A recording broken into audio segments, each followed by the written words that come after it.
to introduce. I'm Professor Robert Gross, and I have the pleasure of having a daughter who used to work for Hernan at the Dallas office of Bain and Company, which is how I met him. And he agreed to come and join us today to talk now with my class, or I actually have 3 different classes, international finance, basically, and also with other students who are interested, since we extended the invitation more broadly. And I'm very happy to see the level of participation, or the number of people here, too, Lena. But in any event, we are a relatively small school at this point, and I'm really glad to see so many students out this afternoon. And without further ado, let me introduce our speaker. So Hernan Saenz is the former head of the Bain and Company office in Dallas, and he's one of the 6 senior executives of the company now assigned to specific projects on competitiveness and other issues that are vital to Bain and Company in the 21st century. So he's got the charge of leading one of these 6 areas, in addition to, of course, being a management consultant at Bain. And I'll let him go further on that, although I think he's probably going to talk more about that at the 5 o'clock session than right now. I don't want to steal his thunder or push him in the direction he doesn't want to go either for the current session. Hernan was born in Costa Rica, and he came to the United States to study at Harvard at the undergraduate level. He was aiming to be a professor, and he studied at Stanford and finished everything except writing his thesis, and decided that maybe, well, he actually decided to take a year off, and he went and worked back in Costa Rica at the leading business school in Central America, INCAI, for a year. And then he decided to come back to the States, and he studied rather at Cornell in the area of industrial relations or labor relations or people issues, but still in economics, business kind of a context. And then he was recruited from there to work for Bain, where he has been since then. He started the office of Bain in Dallas. He started the office for Bain in Mexico City. He took a year off at one point and worked in Australia.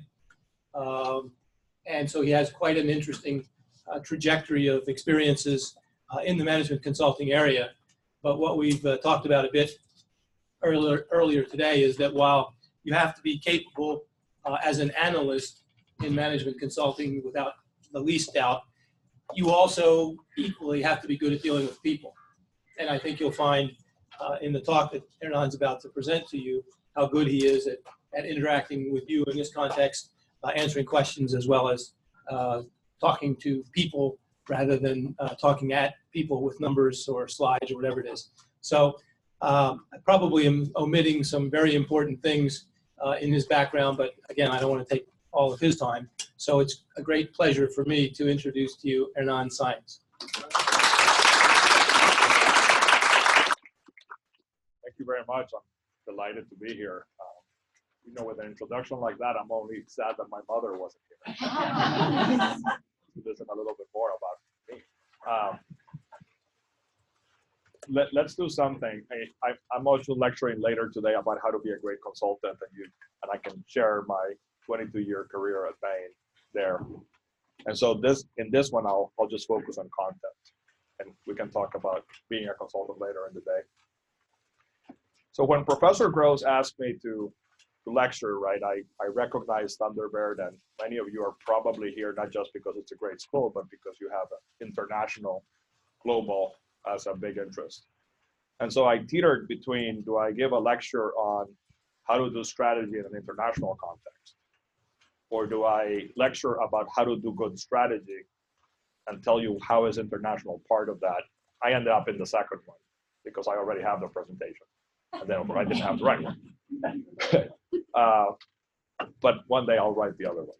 So what I'm going to do is I'm going to tell you everything that I know and a lot of what Bain knows about good strategy. And I'm going to make pit stops and tell you how international plays a role in it. So what is strategy, right? It's probably one of the most overused and not defined words in the world. And so we at Bain, and I, define it in 2 ways. The first, it's actually the science of making allocation decisions. It's actually choices. It's what you're going to do and what you're not going to do. And the second thing, it's actually the implementation of those choices. So presumably, if the strategy is well crafted, it's proprietary, and it's the proprietary set of actions that follow from what you decided to do or not to do. And that's strategy. So decide what to do and not, put resources there, pull the trigger. The question is, what is a good strategy? Now, what is strategy? And I'm not going to tell you that I know what a good strategy is, but the market does. Right? The market basically tells you who's successful and not. And so one very simple way to plot the world is total shareholder return. I'm not saying that's the ultimate metric, but I think if you ask most CEOs in the world, they would tell you that that's the number one metric they look at. What happens to top shareholder returns when you grow the top line but not the bottom line? You don't get rewarded in the market. Right? When you grow not profitably, you're not interesting. What happens when you grow the bottom line, but you don't grow the top line?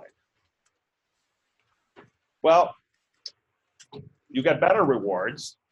The problem is there's a limit to those rewards. And basically, these are the strategies that say, I'm going to fix my business and then grow it. Okay. But you cannot cut yourself all the way to eternal oblivion. Right? It doesn't exist. And so, the market basically says, a successful strategy is one that allows you to deliver sustainably top line and bottom line growth. So we at Bain work for about 2,000 companies. What do you think the business plans say? The average business plan in the world will outgrow the top line of the market by 2x. And the average business plan in the world will outgrow the profit pool in that market by 4x. You know this is not true, because otherwise, right, the revenues of companies would be 2 times bigger, and the profit pool that we would be creating is 4 times bigger. But of course, this is actually what you, as a CEO, show the board. Because if you show up and you say, I'm not going to grow, right, you get fired. So you show up and you say, I'm going to grow. Now, we're super nerdy at Bain, so we actually study whether people grow, how often they grow, and what drives growth. And if you can find some patterns in that data, then you can probably figure out what a good strategy might be. So here's the bad news if you want to be a CEO. And we've done this study looking back a decade many times. But you take the whole universe of companies, typically publicly traded G7. It's an easy way to do it. And you ask yourself, who can outgrow the industry on a sustainable basis? It's about a third of the companies. Who can outgrow the industry on a bottom line basis? It's about 1/4 of companies. And who actually does it while returning the cost of capital, meaning they didn't throw a lot of capital to do that? And it's about 1 in 10. Sometimes it's 1 in 8, sometimes it's 1 in 12, call it 1 in 10. But here's the bad news, right? As a CEO, you have a 10% chance of being successful. Okay, that's kind of a bummer. Is it driven by industry? The answer is no. Right? About 75% of the companies, of the 10% of companies that are sustained value creators, actually are in industries that have below average growth.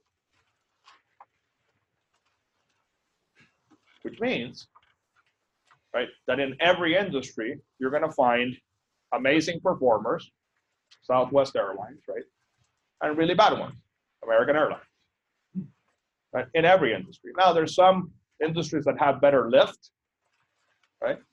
Retail for some years was a good industry. That chart doesn't look like that today. Right? Automotive has been tough forever. In fact, when you run the regression of the industry factors that may drive differentials in growth, profitability, and TSR, you find out that industry only drives about 20%. That's the good news as a CEO. Even though you have a very small chance of actually being successful, it's actually up to you and your management team to deliver on the right strategy. So again, what we did is we sort of said, look, we can look at all the companies that have sustained value creation and ask ourselves, what do they have in common? And this entire presentation is all about that. If you look back a decade and you look at the whole universe of publicly traded companies in the G7 over 500 million, and you say, what drove being a sustained value creator? I want to tell you that story. But the short answer is they're incredibly focused. Incredibly focused. They just do one thing. Now, if you come from a foreign country, you're like, that doesn't work. That doesn't work. Family groups in my country are in every business and they control, and I'll explain to you why that is. But in developed economies, focus is prime. And what people do is, not only do they focus, they only do one thing, but they establish themselves as the leader of that thing. So you pick a sandbox and you're the gorilla inside the sandbox. And, you know, strategy probably was created in war, right? And what we basically know in war is it doesn't matter what the size of your total army is. What matters is the size of your army in the battlefront. And when we were in armies that were mostly about bodies and bayonets, if you had more bodies, you won the battle. Right? Business is no different, right? The battleground or battlefield is a market. And you either in that market have more resources or your competitor has more resources. More resources typically lead to out-investment. In some industries, it's in the form of innovation. In some industries, it's in the form of ever lower cost. And that out-investment leads to out-execution. You make more money, you grow your army. That's basically how the cycle works. So this is literally the slide you should remember. The best companies in the world focus around something that I'm going to call a well-defined core. We'll define core in a minute. Number two, they achieve leadership economics in that core. Number three, they expand into adjacencies. And number four, they redefine themselves in turbulence. So just in case you thought that I wasn't going to use jargon, look at that page again, right? None of that is English. So we're going to try to get English into all of those so I can make it come to life. Let's start with a well-defined core. This is a cartoon from 2000 where a management team is sitting down and asking, can you remember what our core business is? And it's interesting because when I start an assignment at Bain, and I've done about 100 assignments, meaning I've worked with about 100 companies, the first thing I ask the management team, which is typically 8 people, is what is your core business? And what's the average answer, average number of answers I get? It's somewhere between 9 and 10, because 2 of those people have a multiple personality disorder, right? They woke up and, you know, A or B, I don't know. That's really tricky, right? That's really tricky. I have never, not once, have an entire management team define a core business for me consistently in 8 interviews. That's crazy, right? That is crazy. Think about the basics. You're a management team. You meet every Monday for 4 hours. And yet, 8 of you cannot answer the basic question, what is your core business? That's why my business exists. That's why consulting exists. Let me describe a little bit what I mean with core. If you ask yourself enterprise, you know, somebody might say they are in the rental car business. That's not well defined.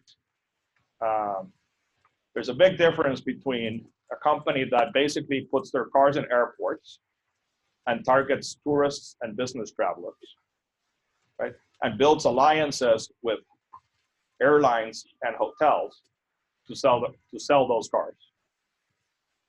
And a business that basically says, every time your car breaks, I will pick you up at the shop, and you will have a car, which you will return to that shop when your car is ready. And my relationships are with insurance companies. Enterprise rent-a-car core business is not rentals. It's actually local rentals. It's replacement rentals. They are not about the airport person. They are about the insurance relationship. Because the decision of where you can rent a car when your car breaks is made by an insurance company, not by you. Walmart is not a retailer. They don't compete with Neiman Marcus. They don't compete with Qdoba. Right? They're a superstore that does everyday low price. Their core capability is being able to source and stock the lowest price per unit on a consistent basis. Porsche doesn't make cars. They don't compete against Kia. Right? Their core business is high-end sports cars. And their core capability is engine and performance parts. Nobody who owns a Porsche cares about the chassis. In fact, if you've driven one, you know that nobody owns a Porsche cares about anything else. Right? The doors don't work, the drawer doesn't work, but the car purrs, and that's all that matters. Right? So I'm starting to hone in on what a core business means. This is the cornerstone strategy. We always start defining a core. Because if you cannot define that, you will make strategic errors on a consistent basis. If you don't know what your core business is, you're fighting battles that you don't need to fight. If Walmart defines itself as a retailer, it could be fighting Neiman Marcus. That's not a good place to spend your time if you're the management of Walmart. So the core, the best way to find it is to look at who are your most profitable customers, what are your most profitable products or services, which channels do most of your profits go by, and what are the strategic capabilities of assets that allow you to win in those products through those channels with those customers. At the intersection of that, that's your core. Right? Who are the most profitable customers for Porsche? It's basically wealthy individuals that are all auto enthusiasts. Right? By the way, they want a perfect treatment, right? They want to feel very special. So what's your most important channel? The dealership you control. Right? You have to feel like you just entered a Porsche dealership. It cannot feel like a Toyota dealership. What's the most important product? You have to keep, even if you're selling SUVs, you have to keep your flagship car in the front of the store. That's the one that excites everyone. Even if you leave with the Macan, you got to see the 911 parked next to it and see how similar it is. Right? And they all have to make that special noise. And that's where you specialize in engines. You got a question? Another question. I wanted to add another line with the fighter pilots. They appreciate like my house. There you go. Yeah, Well, that's very nice. So you know about the purring. So that's how you actually define a core business. So what happens when you define it too narrowly? What happens when Amtrak decides I'm in the train business? Right?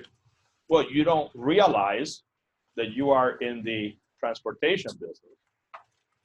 And when a couple of airlines decide that they're going to create a shuttle between New York and Washington or one between New York and Boston, you're out of business. You don't see it. Or what if you are Mars and you make chocolates and you decide that your business is purely American? But your competitor, Hershey, decides the business is global. Who's going to have the scale advantages? Hershey. They'll buy cocoa cheaper, and they'll have more money to market. They'll have more money to throw into the planogram. So when you get to CVS, you see the Hershey candy and not the Mars candy. What happens when you define it too broadly? You're basically fighting a bunch of battles you shouldn't be fighting. That's the big issue. Right? You're fighting competitors that don't even think of you as a competitor. You're trying to make money with customers that will never create an economic profit pool for you. And again, in both cases, you will misjudge market trends. You will miscalculate market share. And you won't see your competitors. The big error of the past has been what I call the too broad problem. So I always walk into my clients and I ask, why do you have an operation in China? Well, 10 years ago, we realized that the Chinese market has a 1.2 billion potential customers. And if I could just make $1 out of each, I would make $1.2 billion of profit. And how much money do you make? Oh, I lose 50 million every year. Right? Well, you had a business that was national. Right?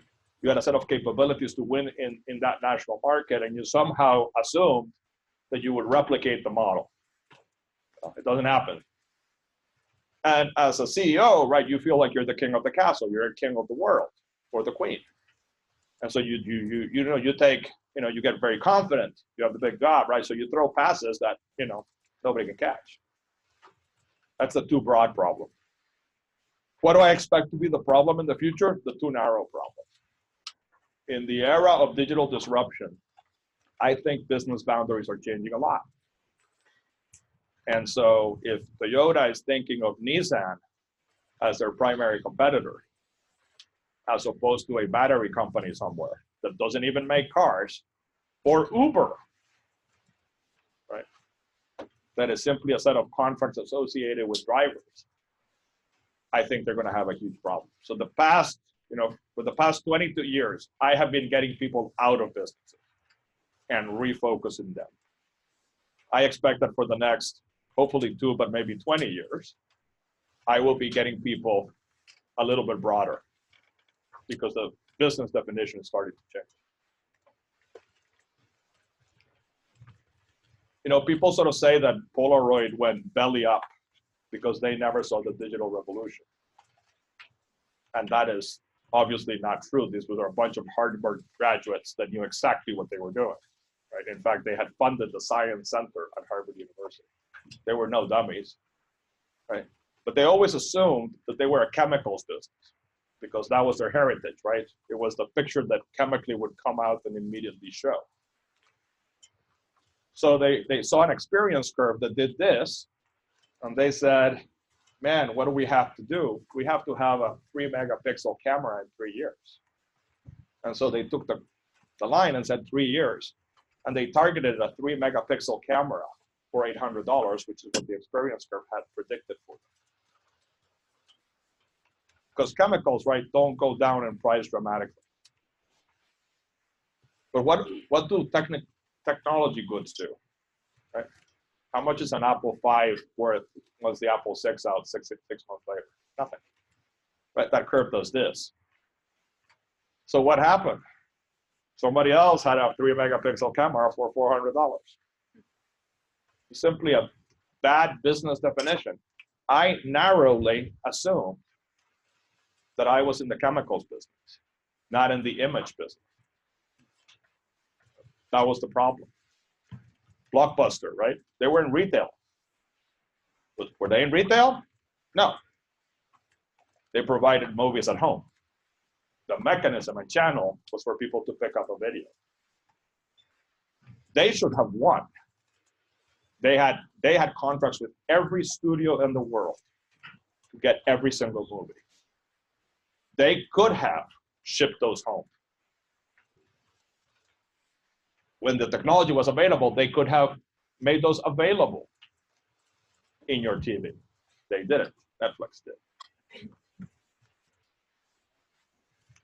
Gillette's fascinating. I'll tell you more about Gillette later because they've done many good moves and also some not so good moves. But Gillette, as you know, owns the planogram in shaving, right? So if you show up to buy shaving equipment, men or women, you're going to probably see Gillette. And in most drugstores, you can actually put the disposable ones in the exit counter, and most people will grab them. It's actually a great thing to grab, which made Gillette assume that they could actually own the exit at CVS. So they bought Parker pens, they bought Duracell batteries, they bought those cheap Timex watches that are sold at Walgreens. Right? These were guys that made two things, right? They melted plastic and they put knives on it. Right? How do you think they did in those businesses? Right? Not well. So that gives you a sense. So one of the things you have to define in the core, now I'm gonna get a little international on you, is what are the geographic boundaries of your business? What are the geographic boundaries of your business? What is the correct business definition from a geography perspective? There are global businesses. I would argue shaving is global, right? All of us use plastic handles and a knife. Right? All of us buy it in a retailer. You can make them anywhere and ship them anywhere. The variations are absolutely minimal. In fact, if you don't define yourself globally, you're going to be in a lot of trouble because somebody else is going to get the scale economy. There are businesses that are national. Banking, right? Banking is uber regulated, right? By regulatory authorities of central banks that are defined by nation states. You can choose, if you have a bank somewhere, to create a bank somewhere else, but you don't have to. It's not your core, it's an adjacency. And some businesses are local, like a supermarket. The most profitable supermarkets in the world are not the national players, they're the regional players. Why? Because most of us will not drive more than 2 miles to go to the supermarket. And so the brands that actually have 3 supermarkets around you, whether or not they have them in a different state is irrelevant, is where you're going to go. And so that's a very important thing. As you have to define what is the geographic boundary of my core. Focusing is not the only thing you have to do. You have to focus and win. You have to focus and become the leader. That's what makes you a sustained value creator. And what's interesting is we ran a study with the Economist Intelligence Unit, asking CEOs, actually with Forbes, asking CEOs, how close are you to full potential? Thankfully, the survey was anonymous, because otherwise you wouldn't get this, right? Because 80% of people would be fired. But it's fascinating, right? That 85% of CEOs say, I'm not even close to full potential. It's kind of a weird thing, right? How can you be like literally so far away that you're not even within 20% of where you need to be, right? First of all, I use the word full potential. That means nothing to anyone. So that could create noise in the data. Again, it's jargon. Second, even if you could imagine what it is, you have no idea how to measure it. And so, one of the things that's really important is to be able to define full potential. So you've defined your core. Now, what is full potential in the core? What defines me as the gorilla inside that sandbox? And for most businesses, it's relative market share. It's your size relative to the size of your competitors. In fact, we've done the study for about 650 industries. And there is a very, very good correlation between being big relative to your competitors and the economic returns that you have. I'll show you a few examples. But essentially, this is across industries. If I define a leader, somebody much bigger than everyone else, then I say leader, but not as big, co-leader, follower, and distant follower. You can literally see that the returns are just very linear, and they're very linear because essentially, right, if you're bigger, you accumulate more experience. And if you believe any of the experience curve laws, as you get to do something, you get better at it. And that gives you the opportunity for lower costs. It also allows you to actually spread fixed costs over larger scale. And therefore, at similar prices, you will be able to invest more. If you're in a commodity type business, you invest in reducing cost again. If you're in an innovation type business, you invest in innovating. But there is an expected performance that we find everywhere, absolutely everywhere. And so, Revlon versus L'Oreal, Kmart versus Walmart, an NBA favorite, beer, right? Everywhere you see this. And what you can do with a CEO is basically plot the industry from a relative market share perspective. If you're the market leader, it's your size divided by the number 2 player. If you're anyone else, it's your revenue divided by the leaders. And you will end up finding something that looks like this, with folks underperforming and folks overperforming the band. And so one way to actually measure full potential is basically this ROS, RMS curve, return on sales, relative market share curve. And you can see, are you far away from full potential operationally and strategically? Now, not all businesses are driven by scale economics. So businesses that have incredibly high acquisition costs and where people tend to actually have very long contracts are driven by churn economics instead. So all of us, the first time we get insurance, think really hard about who we're going to go work with. And then it basically becomes an annuity. All of us think really hard the first time we're going to get a credit card, what credit card we're going to get. And then we use that credit card for a long time.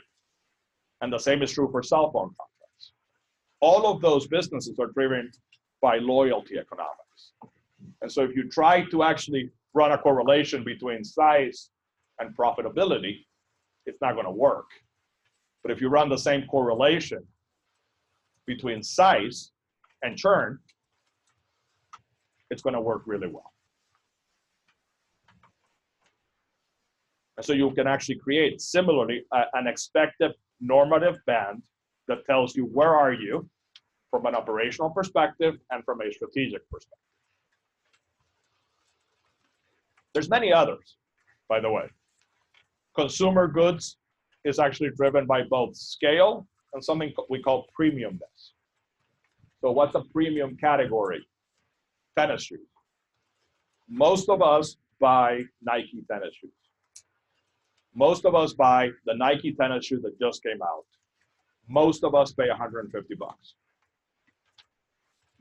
And yet, you can actually buy a tennis shoe with very similar performance for $30. Yet the world buys it at the high level, at a huge markup, and most of the market goes there. The full potential in a premium category that has branding and premiumness is incredible. Right? You can get returns on sales of 20%. If you sell toilet paper, not the same thing. Being Scott's versus being the CVS brand doesn't get you a high price premium, and most of us don't buy Scott's anymore. And of course, sometimes it's purely industry influence, right? I have access, privileged access to something that nobody else. if you've ever interviewed for a consulting job, particularly a strategy consulting firm, you've been told that you should use the 3 C's. You need to study the customer side of the equation. You need to study the competitor side of the equation. And you need to study the company side of the equation, which is both the cost and the capability. Why is that? Essentially because it tells you everything you need to know about whether you're close to full potential or not. That's why those case interviews go in that direction.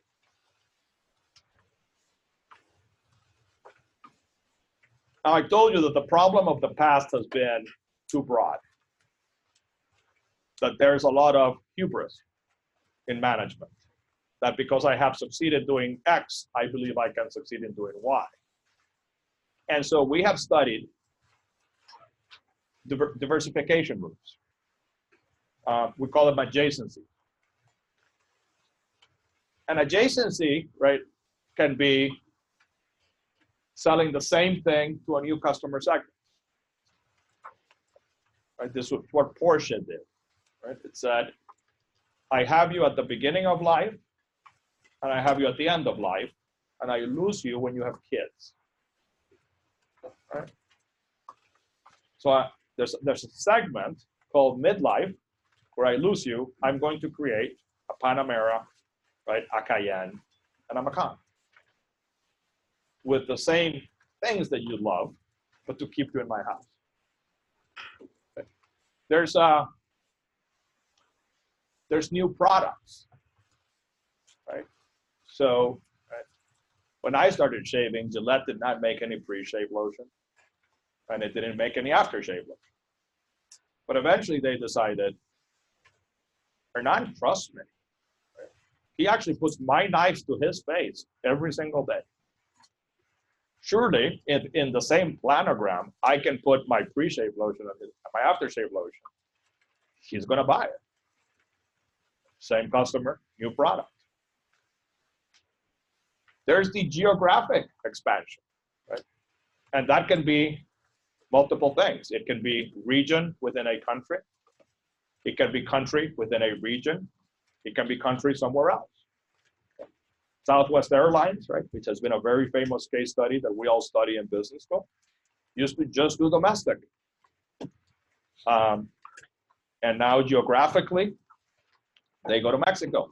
They go to Costa Rica. They do a lot of internationals. There's new channels. I had a client that used to sell whiteboards when, you know, the world wasn't digital. They look like this ones, but now we use this one. How did they survive a bunch more years as digital started happening in corporations? They changed their channel. They started selling to governments and educational institutions. But those people don't buy at Office Depot and Office Max. They buy for special contractors and buying groups. They have to change their channel. Sometimes, folks, they can use value chain stuff. Right? They literally move forward in the value chain and start retailing your own products. Right? So that what have the diamond companies done now that there's more diamonds in the market? The ones that had a great reputation, they've moved into retail. So, and then if you think about it, there's some amazing stories. Because if you can get into a market in a good adjacency, you leverage your core, you reinforce it, you add value to customers, and you add more economics to you. So for me, to actually go buy the pre-shave and the aftershave lotion makes me feel better taken care of by that brand that I trust. I give more money to CVS. I give more money to Gillette. It's all a virtuous cycle. Right? So not surprisingly, one of the things that sustained value creators do is they do adjacency expansions. But notice that I'm not using the word diversification, I'm using adjacency. And why would you create a, you know, non-Webster's word in a world where already words exist? And it's because it's very different. So yes, there are really amazing adjacency moves. Staples deciding, I cannot have these big stores that are suburban in the middle of cities. I'm going to create little Staples stores. And by the way, some people don't walk to buy their pencils. They get them through a catalog. I want to have a catalog. And some people don't use a catalog. They use online. I have online. Or Nike saying, yeah, I own tennis, but my brand is now so powerful that I can go into golf. Or IBM saying, I sell boxes. I can actually, and people trust my boxes, I can sell services to maintain and upgrade those boxes. So we've seen really good ones. Here's the problem. The success rate is no more than 30%. Most of these moves destroy economic value. We all know the famous ones. We don't remember the failures. We don't remember the time when Starbucks decided to become an entertainment company, right? The only remnant of that is every once in a while they have a CD there. Of course, we don't have CD players, so I'm not sure what they're doing. But the success rate is about 1 in 4. Can you somehow figure out what drives success? And again, we're very nerdy, so we've studied this.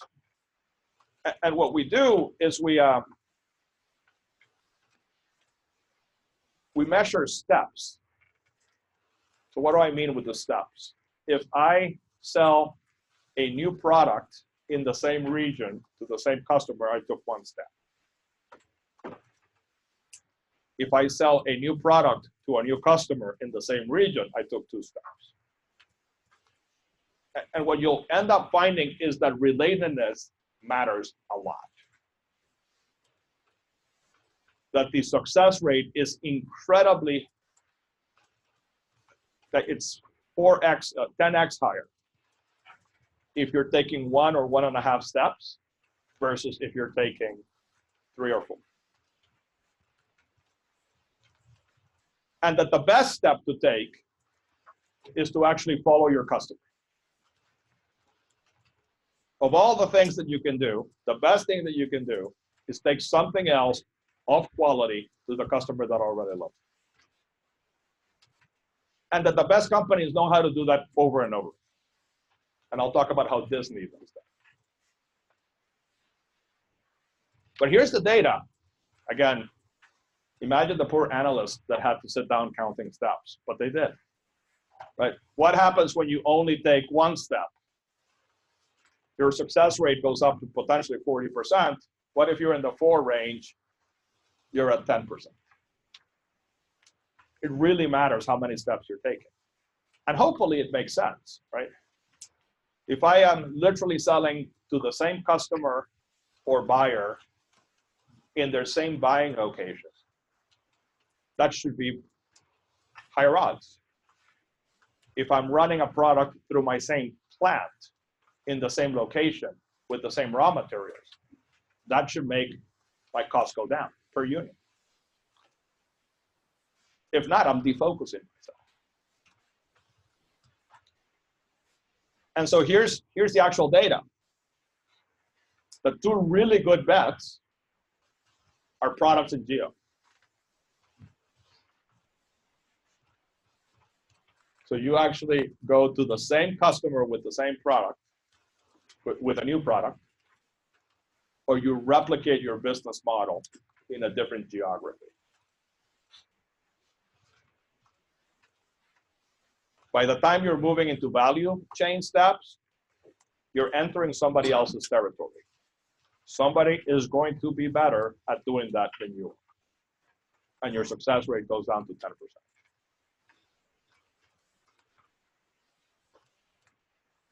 So I'll tell you the Gillette story because it's a story of amazing things and then like terrible things. So Gillette started as a razor and blades company for men in the United States, and then they discovered 2 things, right? Women shave, and so do Europeans.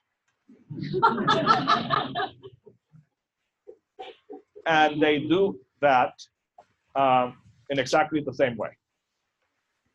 And with women, all I have to do is change the dye from blue to pink. Same knife, right? In Europe, I don't actually have to change it. So is that a natural adjacency? Of course. I'm using exactly my same plant. I'm buying exactly the same raw materials. Where do I sell these things? At CVS. That's where already I sell. Who's going to buy these from me? The same buyer, the shaving buyer. And who buys it at the end? Well, in most couples, either man or woman goes to the pharmacy store and buys all of it. That's a really good move. This one is a harder move, right? I'm not a liquids person. I'm a plastics and knives person. Can I actually create the right quality? Right. Otherwise, I'm going to put at risk my other core product. And how will the pre-shave and post-shave people react to me? Are they going to do a war? What happens if I get in a war with them? I can't compete on price. In their case, it worked because the customer experience was so good. But then, as I told you, right, they decided to own the counter. Right? They decided that because they owned the planogram, they could actually own the batteries, the pens, the watches. And you can imagine that that did not work. Right? They are not electronics. They are not ink people, etc. Nike is an amazing story of adjacencies and repeatable models. What do? They get a star, right? Michael Jordan, for those of you younger than Michael. And you give them really special shoes called Air Jordans. And if you play basketball, that's what you're going to wear. You then give the uniform to the Bulls, and we all buy that. And eventually, you even give them basketballs, which is remarkable since all of us grew up playing with a Spalding basketball. Who would have thought that a canvas tennis shoe company would one day own the basketball world? Right? And they did it in tennis, and they did it in golf. And what's amazing to me, they did it in soccer. Soccer was owned by Adidas, more recently by Umbro. Right?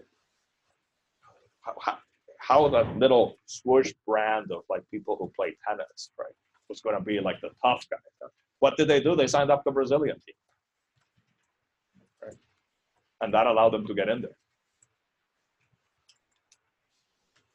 Reebok, by the way, started being about the same size and profitability as Nike.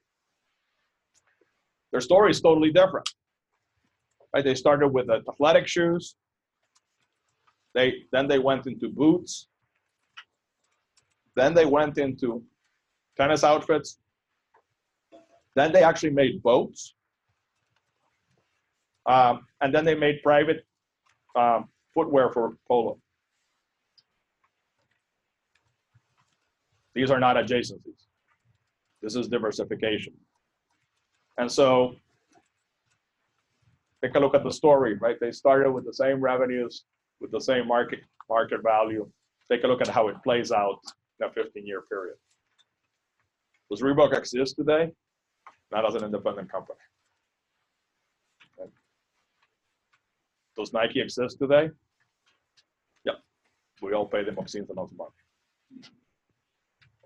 Disney, another sort of brilliant adjacency.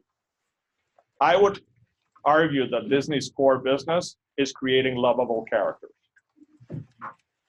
That's their business. They are presented to us in a film that actually develops the characters so that we can love them. Okay?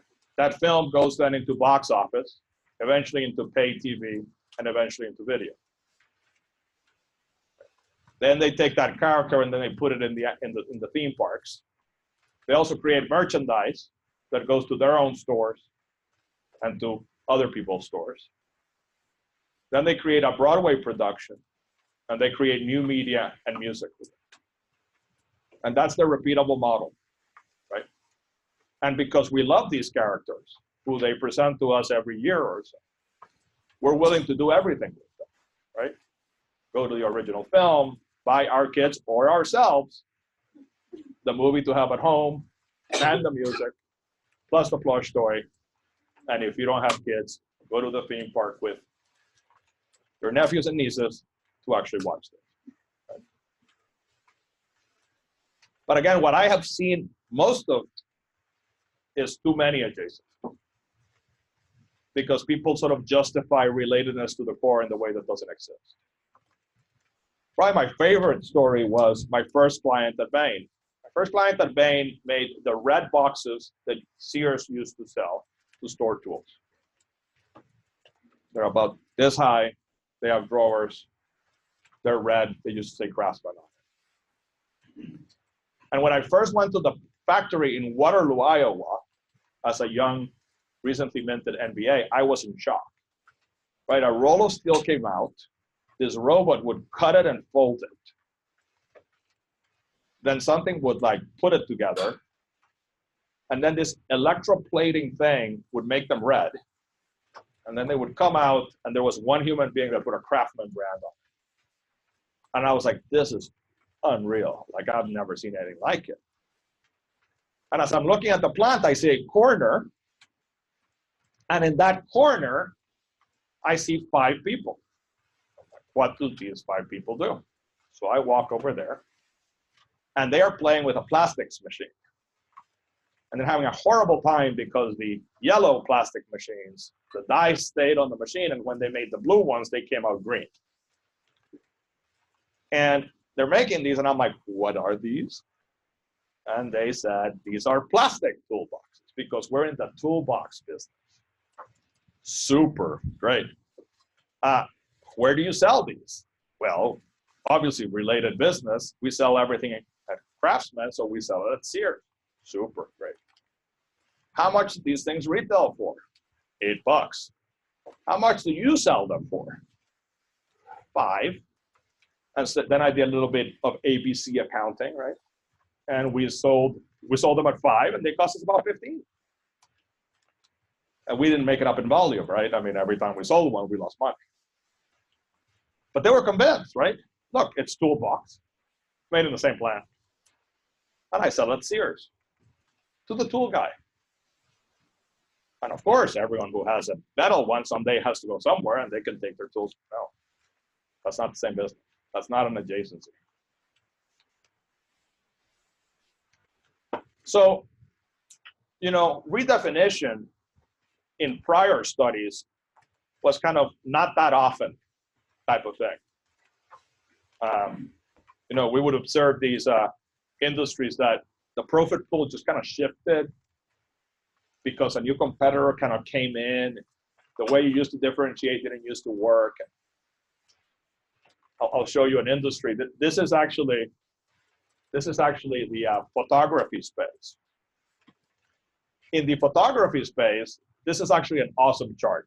These are revenues in the industry by sector. And this is the average profitability. If you multiply revenues by profitability, you get profits. This is the profit pool of the industry. If you have a big box, there's a lot of profits. If you have a small box, you have very little profits. All the money in photography was made by either selling the film or manufacturing the film. There used to be these yellow things made by Kodak.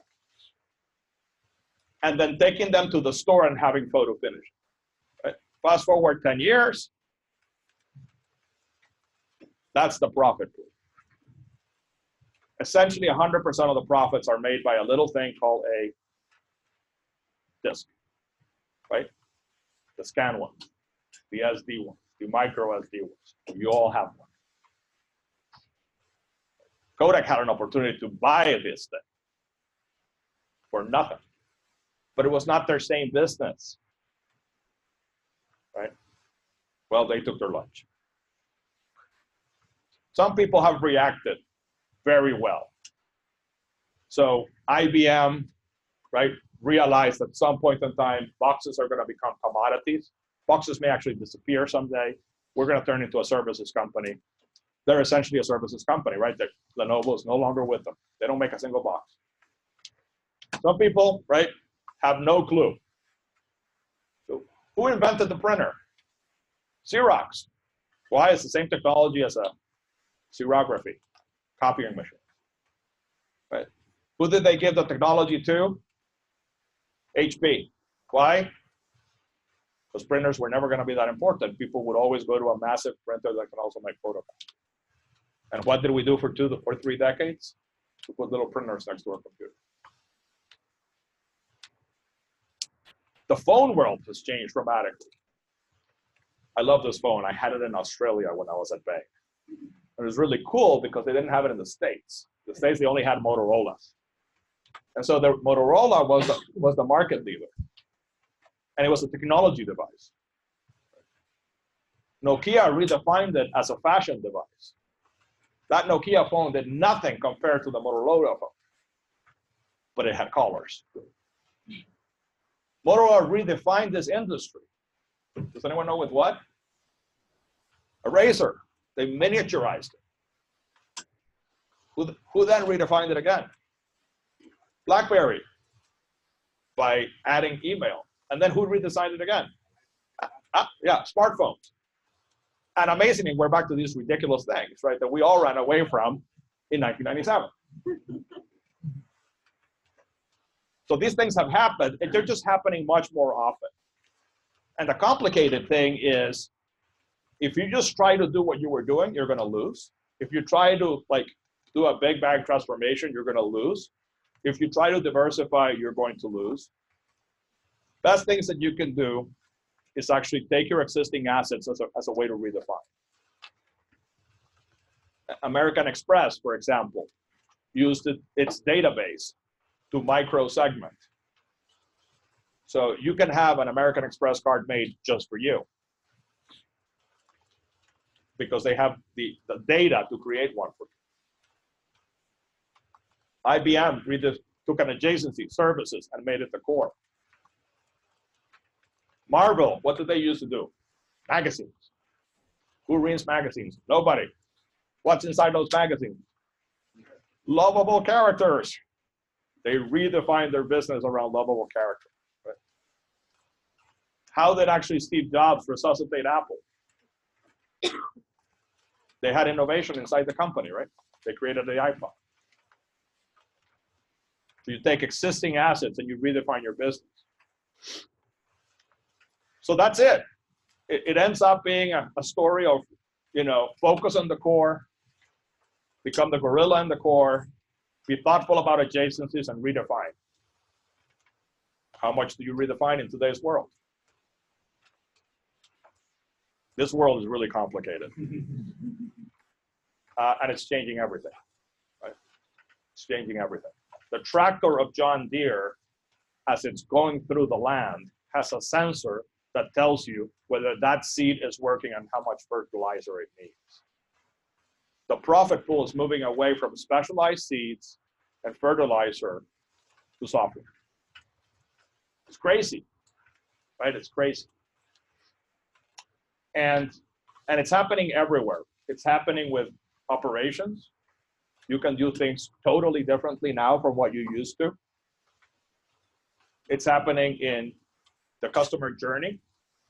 I can customize, personalize for you, and make it real time for you. And it's actually leading to entirely new business models. So what do you do in a world where all of this is happening? Where there's 10, at least, recombinant technologies creating use cases that you have never seen, where you're a fixed asset incumbent, and there are insurgents with these technologies playing and biting at your legs everywhere around you. What you do, believe it or not, is rethink your entire value chain. From everything you do internally, to everything you do to actually talk to the customer. And you think of every technology and how it's going to affect it. You think of every recombinant form of those technologies, like sensor, big data, artificial intelligence. Right? And then you fundamentally change what you do. Does it change the world of strategy? Not really. Right? All of those people that love to say, like, you know, strategy is dead, you know, all of our firms, McKinsey, Bain, Deloitte, all of us are bigger than we've ever been. All of us. It is actually a time for more strategy, right? But you do have to change the questions you ask. How does digital change my ambition, and what is my digital ambition? I had picked a set of markets, customers, products, and channels that I would play in and not. How does digital change that? I may be able to access things I never thought of accessing, or I may never be able to make money again in certain sectors. And most important, the how to win. Right? How is my value chain going to be configured, and how is my customer journey going to be configured? Why have we all grown so much? This is incredibly hard. And it's incredibly hard for two reasons. The first one is it doesn't happen overnight. This is the boiling frog problem. You think you're doing fine, you think you're doing fine, you think you're doing fine, and one day you find yourself completely out of the market. And the second problem is it doesn't work well with how organizations work today. Organizations are siloed. They have lakes of data that are not connected. Right? And we have an IT department and all the non-IT people. And the only way you will succeed in the digital era is by having one integrated data set, a cross-functional way of looking at your business, and making sure that everyone in your company has digital literacy. So my prediction is that this will define the winners and losers in the next 10 years. How did I do, Rob, time-wise? You have 15 minutes for questions. Excellent.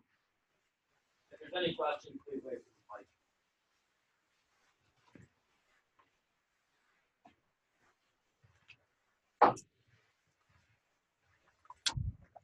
mic.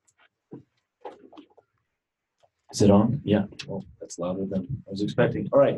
Yeah. So I had a question. One business model that comes to mind for me is obviously Uber's or Lyft's business model that you had brought up earlier, but specifically in reaction to sort of a new product or service offering that's been coming up in a lot of American cities in the form of electric scooters. So we see Razors, Limes, whatever else. I can't remember the other brands. Birds, exactly. And then it seemed like a pretty quick response was for Uber and Lyft to start offering their own scooters with their own apps, right? So is that pursuing an adjacency? Is that diversifying? And do you think that that'll actually end up being effective for redefining or shifting their core offerings in response to maybe that little bit of turbulence? Yeah, you know, it's interesting. By the way, if I had all the answers on the digital era, I probably would have made a lot of money and be retired in some island in the Pacific. But I'll still try to guess all of these. On this one, I believe that Uber's core business is providing convenient transportation or transportation that is as reliable as water coming out of your faucet. That's it. It doesn't matter which device, but they provide super easy transportation. And by the way, if car is the one that's going to get you from home to office, then car will be part of their portfolio. And if scooter is the one that's going to get you from office to lunch and back, then that will be part of the portfolio. So I think it's well within their birthright to do the play that they're actually doing. That's number one. Number two is, I think in a digital era, you're doing both present forward and future back. Right? You're applying use cases today with the new technologies, and you're thinking of where the world might go back. But you won't know what exactly step 2 is unless you take step 1. So was Uber set up to actually get particular cars to move people around? No. It was a credit card app for limos in New York. Once they took step 1, they're like, oh, fascinating. We don't need to do it just with black cars in New York. Right? And so I think you have to take step, and then and there will be experimentation, and there will be failure. And we have to be in the fast fail and recover mode. But I think this is well within their birthright, right? Because this is transportation as reliable as water out as possible. Right here. I wanted to ask about the study that you conducted with Forbes on the full potential, or that CEOs felt if their companies were reaching full potential. What initially caused you to ask that question? What were you noticing that made you want to see what their response was? Probably the observation, great question.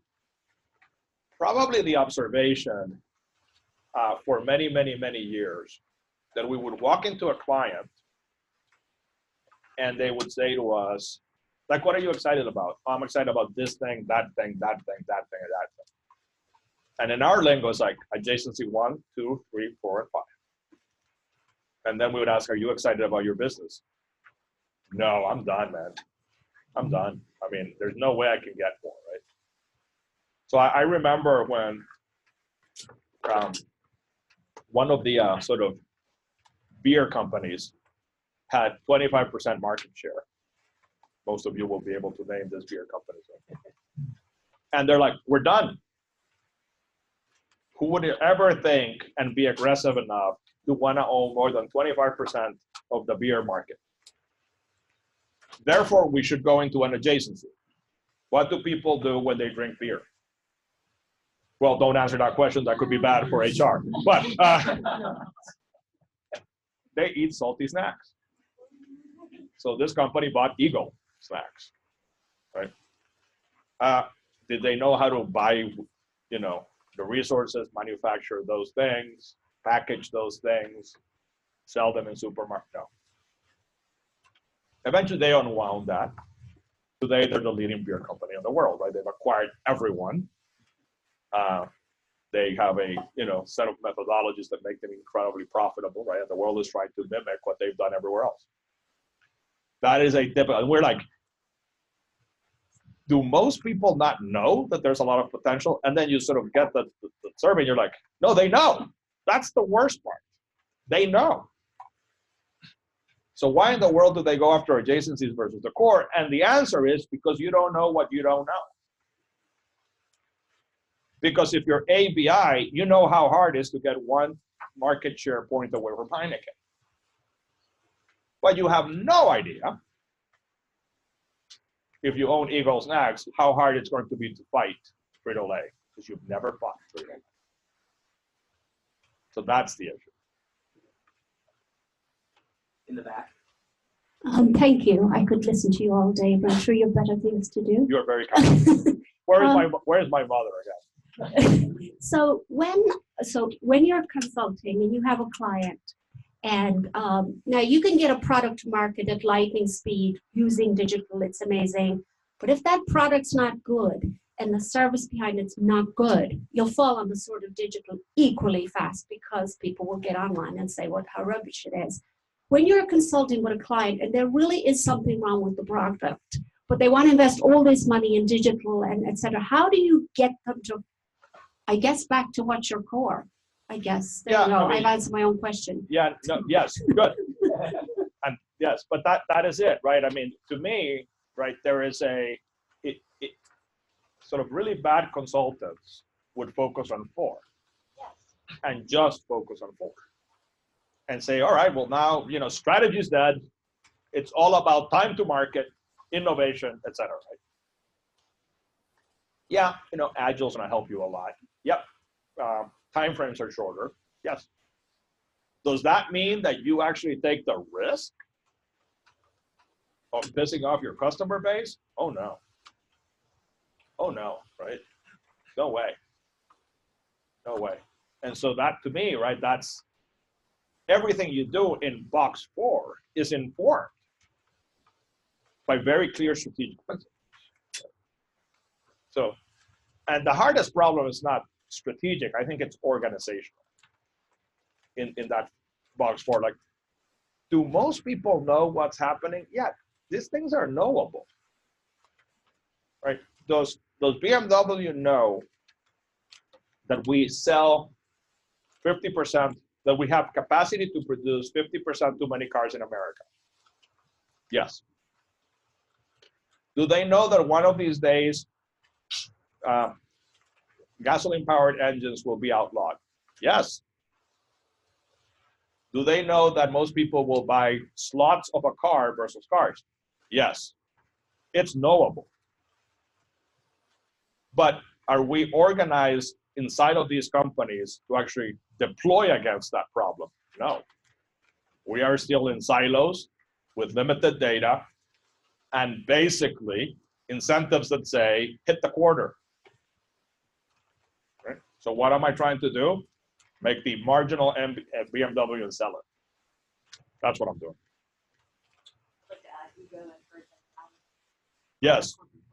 It's a good point. My biggest observation over the last 20 years is that people in management teams are overconfident, right? That people look at their success and assume that it is linearly projectable everywhere. And the answer is there's very little of that, right? There's places that are within your, what I call your birthright.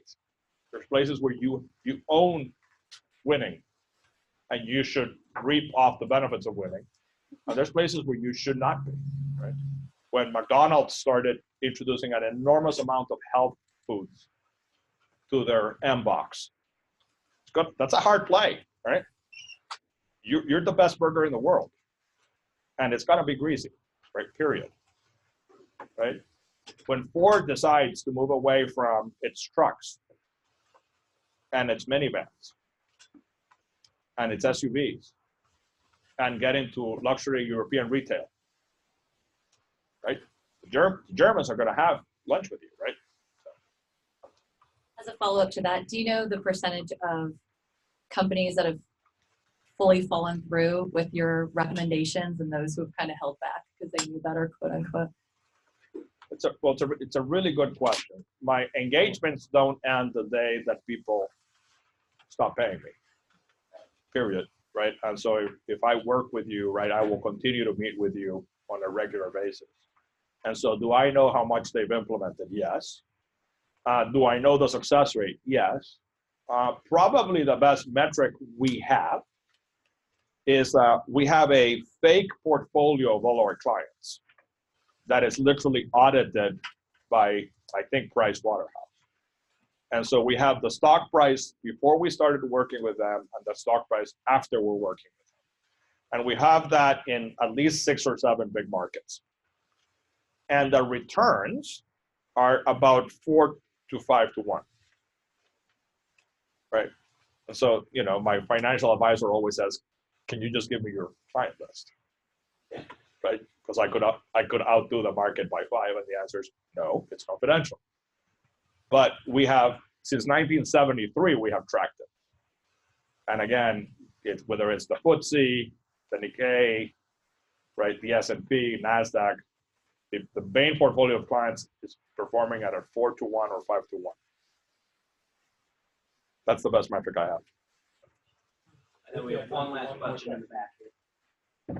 So going back to John Deere that was mentioned, before their current strategy, they kind of did what Apple did to the tech industry. So they provide you great hardware, great software, and great service. And I'd just like to know how you see their industry shifting in the future, if they should be investing more in the service industry and providing excellent service, or trying to diversify or find parallel businesses in the manufacturing business or some other thing that some other products that complement their current business line. Their equipment touches the ground.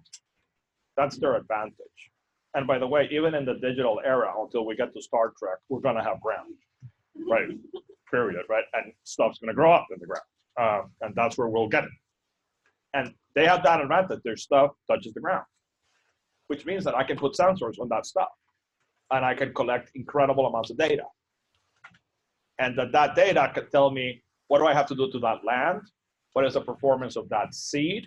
And I can compare a bunch of stuff. So what do I think they're going to do? They're going to build extraordinary, well, they're going to have amazing sensors. They're going to be able to connect and collect extraordinary data that they can monetize. And they're going to have huge engines of artificial intelligence playing with that data. Right? So in a sense, they're going to become a consulting firm. So you will be applying to John Deere one day. All right. Thank you very much.